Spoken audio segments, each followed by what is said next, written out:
म्हणजे पूप सायकलचं एक खूप मजेशीर गोष्ट अशी आहे की आपण जे सगळ्यात शेवटी खातो ना रात्री ते सगळ्यात आधी सकाळी बाहेर येतं.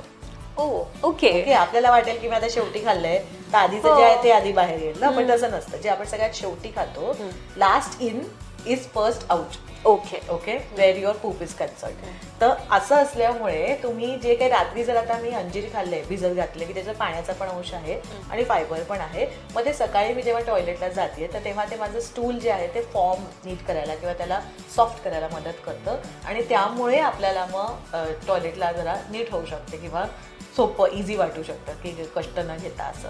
तर म्हणून अंजीर खातात. तसंच खारीक, खजूर असंही खातात. त्यापेक्षाही जास्त तुम्हाला उपयोग जर तुम्ही नारळ खाल्ला म्हणजे खोबरं जे असतं ना आपलं, तर खोबऱ्यात पण खूप फायबर असतं. तर रात्री आपण झोपायच्या आधी जर थोडा खोबरं खाऊन झोपलो तर त्याने पण जास्त उपयोग होऊ शकतो अंजीर किंवा खारकेपेक्षा असं.